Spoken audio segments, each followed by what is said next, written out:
सोनल, सुभाष सुधा जी, बड़ा पुराना अनुभव है आपका। राम राज्य, हम थानेसर पर चर्चा करेंगे, कुरुक्षेत्र पर करेंगे, पूरे हरियाणा पर और देश के माहौल पे करेंगे, लेकिन राम राज्य पर शुरुआत सुभाष सुधा खुद कैसे करते हैं, कैसे इसको अनुवादित करते हैं, लोगों के बीच में जाते हैं तो क्या सुनने को मिलता है जो बीजेपी कहना चाहती है और आम व्यक्ति वो सुनना चाहता है या नहीं सुनना चाहता है? सर्वप्रथम तो मैं आज इंडिया न्यूज़ का हरियाणा का सर्वप्रथम जहां श्री कृष्ण भगवान ने अर्जुन को गीता का उपदेश दिया, उस स्थली पर आपने आज राम राज्य का एक कार्यक्रम किया। मैं इसके लिए जोरदार आपका इंडियन न्यूज़ का बहुत बहुत धन्यवाद करता हूँ। हमारे बीच में बड़े भाई श्री नैब सिंह सैनी जी, आदरणीय आशीष मिश्रा जी, बहुत से हमारी हस्तियाँ यहाँ पर आई हुई हैं। मैं सबका बहुत बहुत धन्यवाद करता हूँ।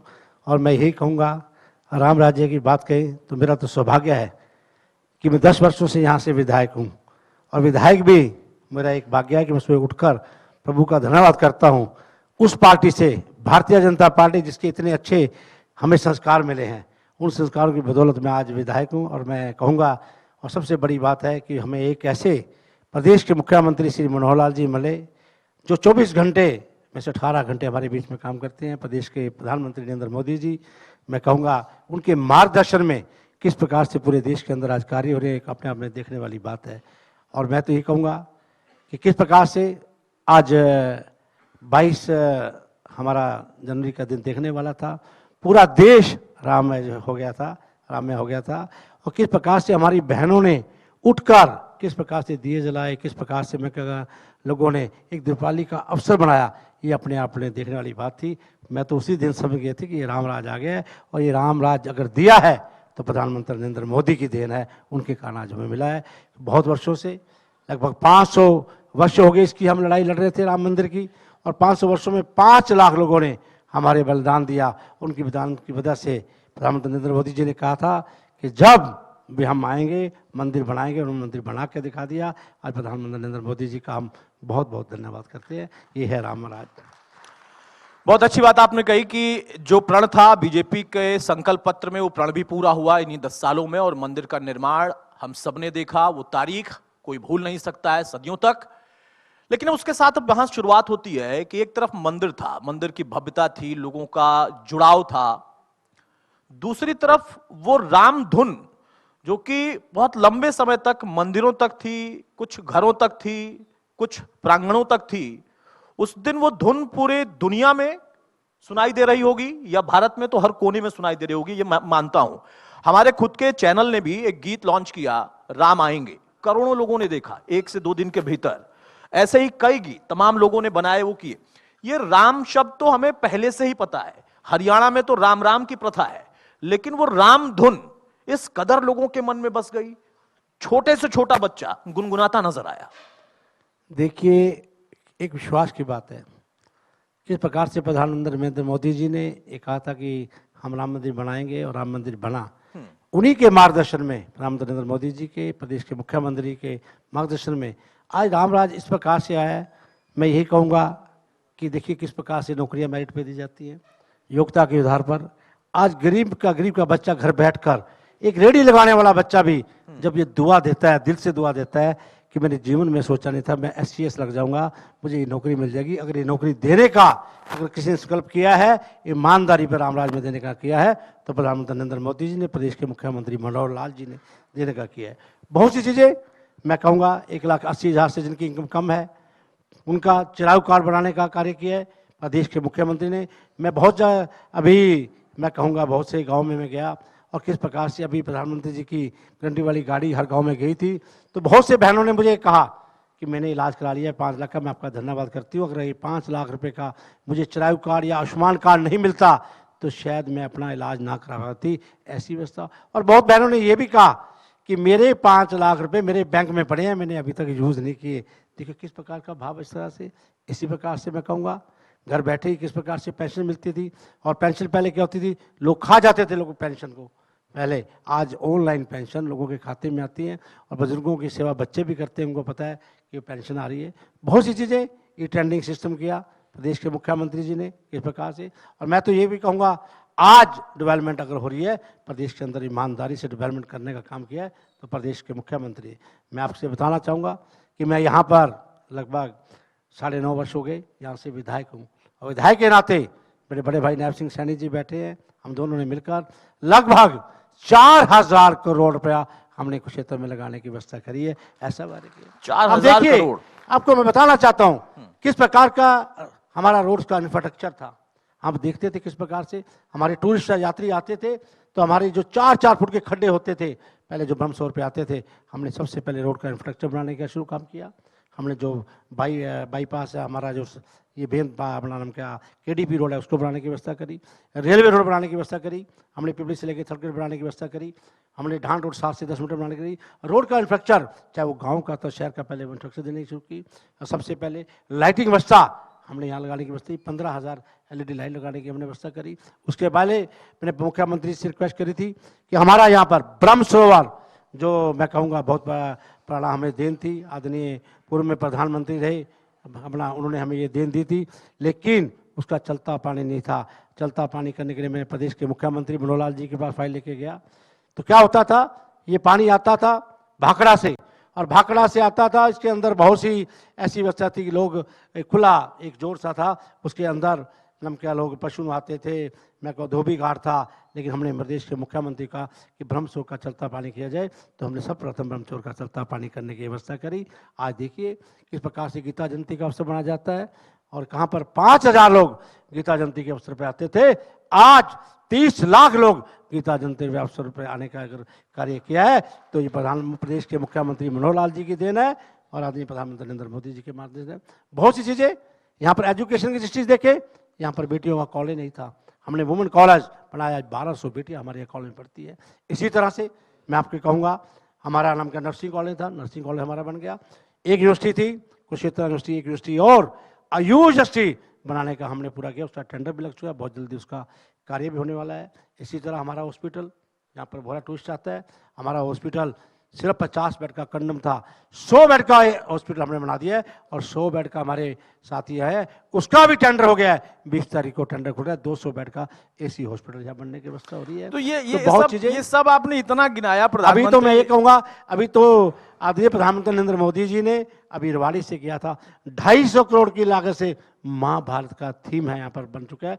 आप जाके देखेंगे क्या चीज प्रदेश के मुख्यमंत्री, और मेरा सौभाग्य है मैं उस दिनों में इसका मैं कहूँगा एस्टीमेट कमेटी का मेंबर था, तो मेरे पास वो पहला 206 करोड़ रुपए का एस्टीमेट का पास होने के लिए आया, तो हमने बजट में रखना था, हमारे हाथों से हुआ, ये बहुत बड़ी देन है।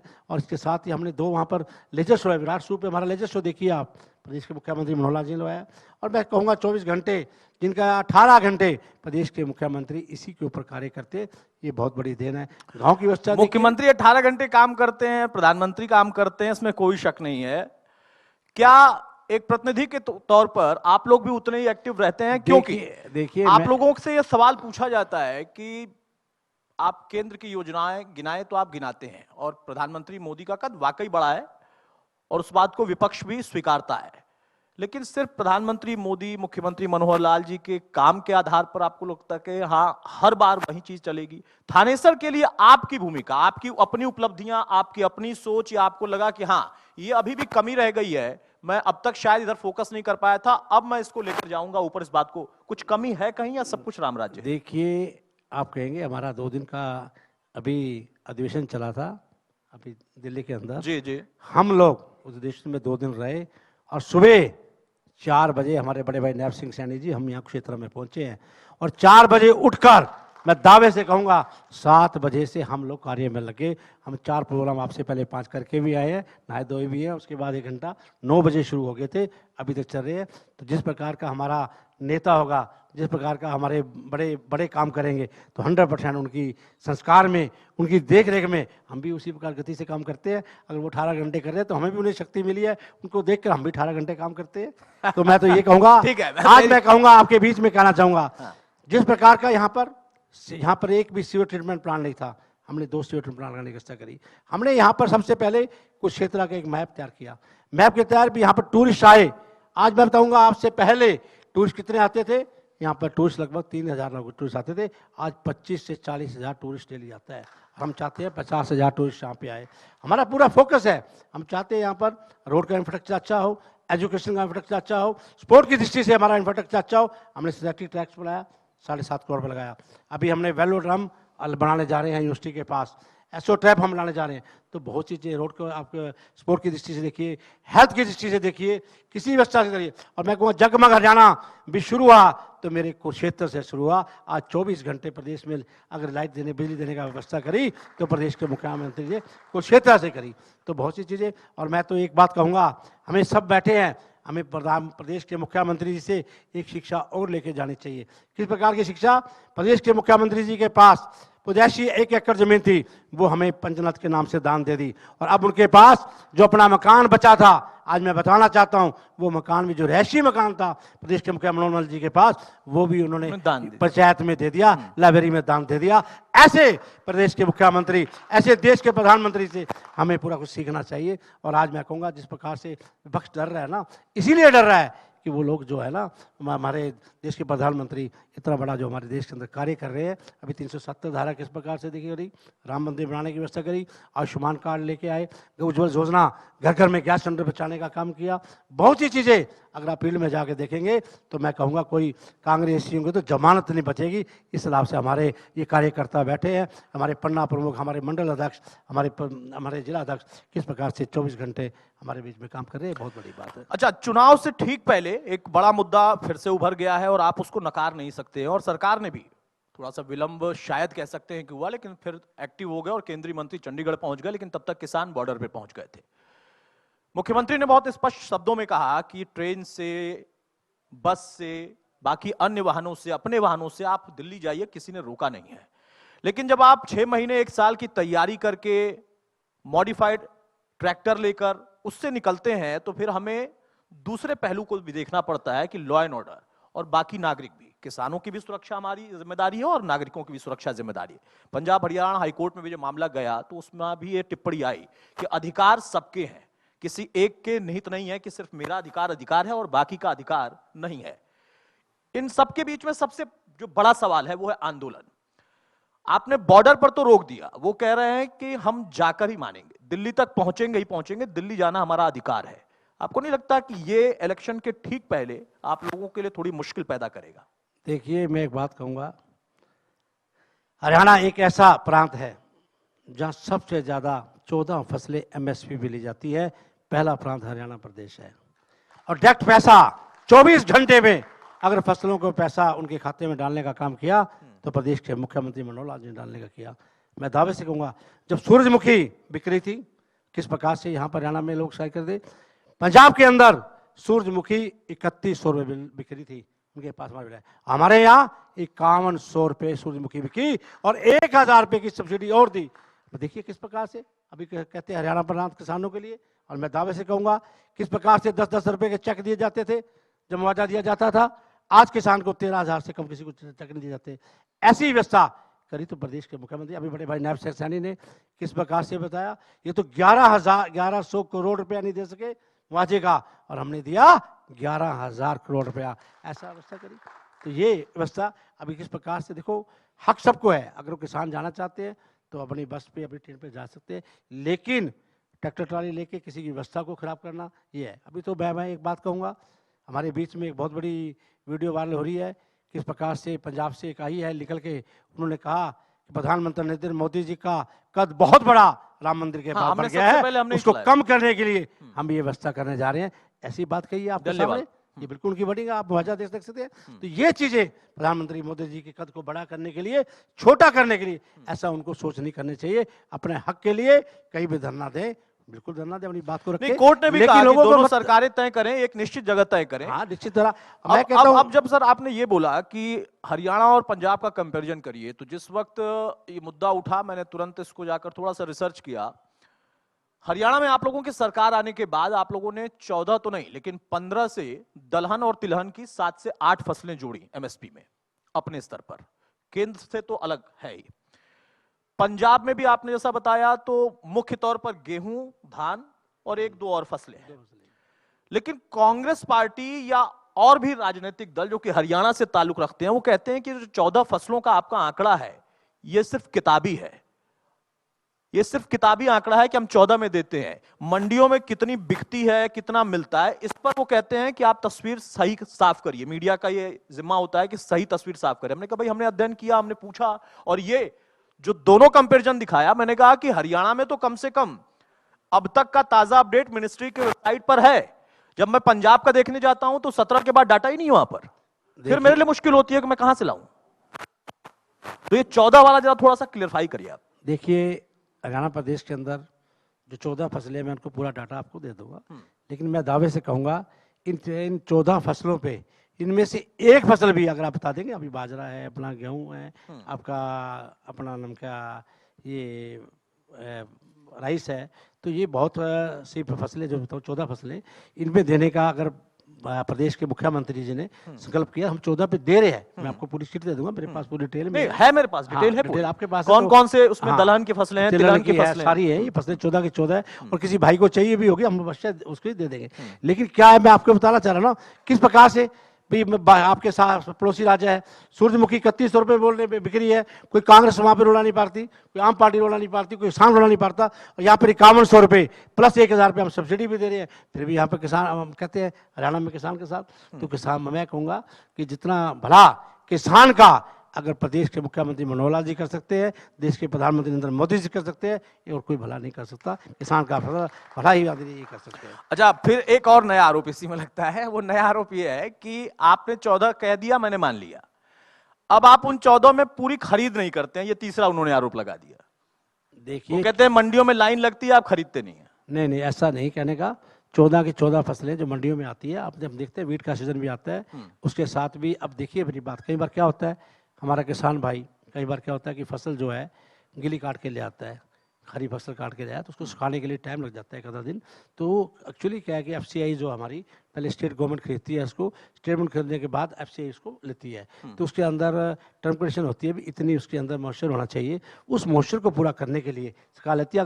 अगर मैं कहूँगा कि मॉइस्चर ज़्यादा होगा, परचेज कर लेंगे, तो फसल खराब हो जाएगी। तो इसके लिए जो मॉइस्चर की फसल खरीदी जाती है, कहीं भी ऐसा नहीं है कि फसल नहीं खरीदी जाती। एमएसपी पे जो भी फसलें है पूरी की पूरी सरकार लेने के बाद है, सरकार लेती है इसको। एक प्रश्न और वहीं से निकल कर आया कि ये जो किसान आंदोलन है, इसको किसान आंदोलन के तौर पर ही हम समझें तो ज्यादा बेहतर है, लेकिन कुछ वहां से जब वाकई निकलते हैं तो सवाल पूछना लाजमी है। जब पिछला आंदोलन हमने देखा तो उसको मुख्यतः पंजाब की तरफ से मूवमेंट कराया गया और दिल्ली पहुंचते पहुंचते कुछ दिनों तक वो केंद्र बिंदु बना रहा। बाद में कुछ ऐसा हुआ कि केंद्र बिंदु नोएडा बन गया और नेता बन गए राकेश टिकैत, जो कहते थे कि मैं नेता नहीं हूं, जो कि 2 बार चुनाव लड़ चुके थे। इस बार कह रहे हैं कि नहीं, हमारा प्रदर्शन होगा, हमारे ट्रैक्टर तैयार हैं, लेकिन अभी हम नहीं गए हैं, संगठनों के साथ हम खड़े हैं, मांग है। इधर डल्लेवाला का बयान आपने सुन लिया। चढ़ूनी से हमने बात की, चढ़ूनी ने कहा कि डल्लेवाला क्या अकेले किसान नेता है, और भी कई किसान नेता हैं। ये इनमें भी एक होड़ चल पड़ी है क्या, जिसकी वजह से शायद आप लोगों को मौका मिल जाता है कि नहीं भाई देखो, पहले इनकी राजनीति दूर करो, हम लोग तो हैं ही राजनीतिक पार्टी। देखिए, मैं बात कहूँगा, किसान अगर अपनी डिमांड को रखता है तो मैं कहूँगा वो शांतिप्रिय ढंग से कहीं भी रख सकता है, और देश के प्रधानमंत्री भी इसको, अभी देखिए किस प्रकार से अगर ऐसी बात होती तो हमारी कमेटी बनी है, सेंट्रल मिनिस्टर गए चंडीगढ़ में, 4 बार वार्तालाप हुआ है, उनसे बैठ के पूरा डिस्कशन हो रहा है। इस प्रकार की वार्तालाप से निकल सकता है सेशन, कोई बड़ी बात नहीं है, चंडीगढ़ में हमेशा हो रही है।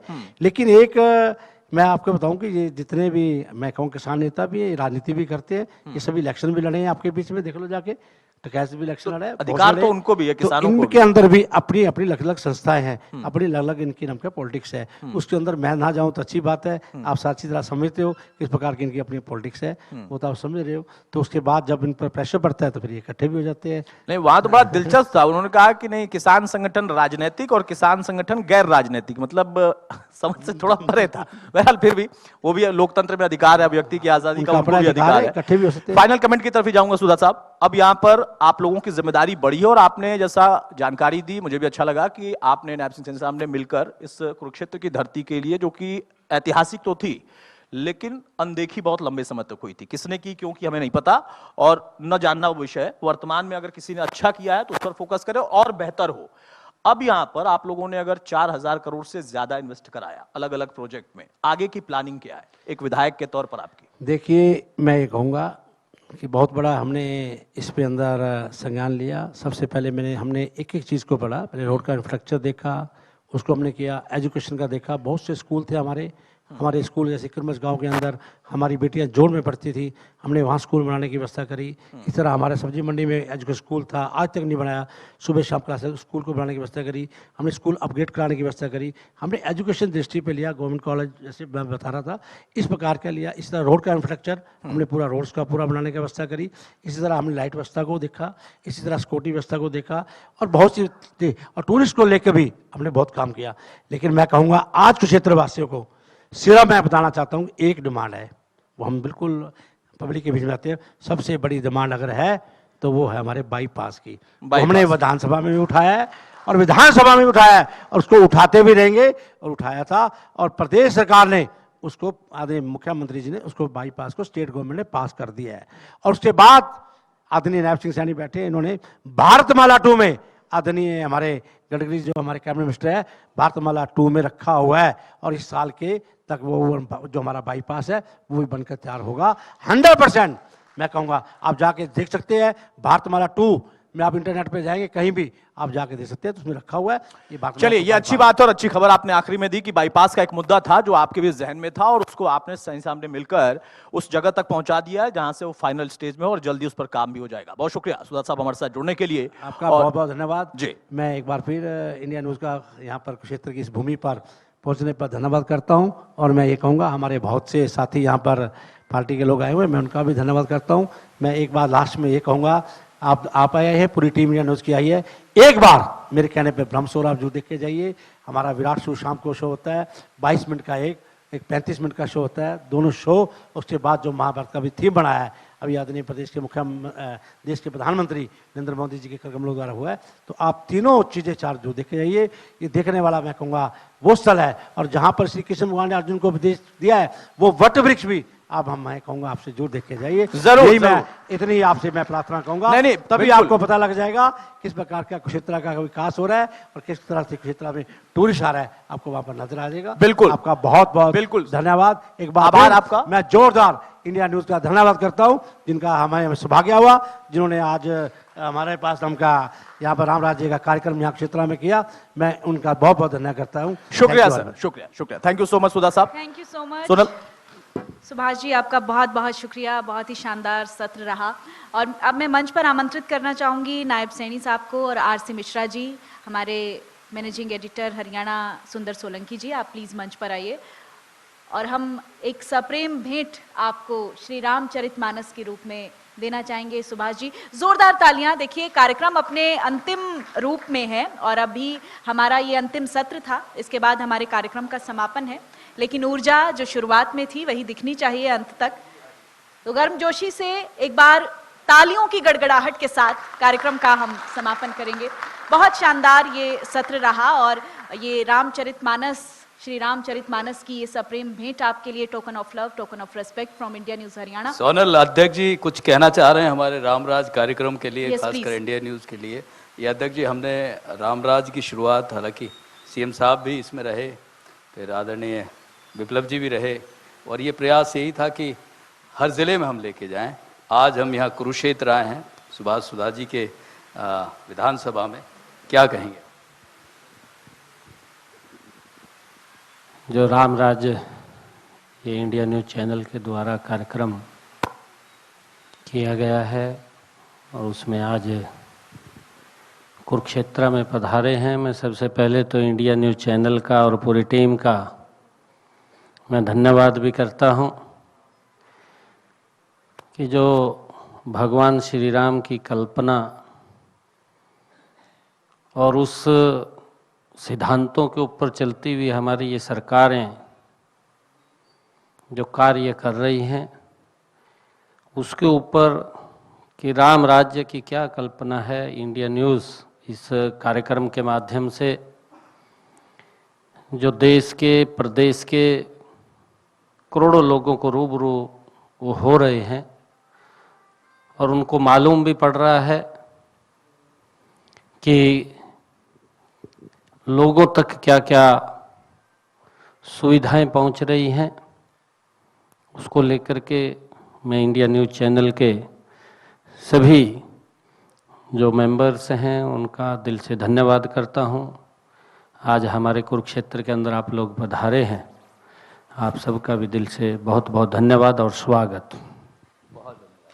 Thank you so much. बहुत शुक्रिया आप सभी का, कुरुक्षेत्र के वासियों का और समस्त जो प्रदेश के लोग देख रहे हैं।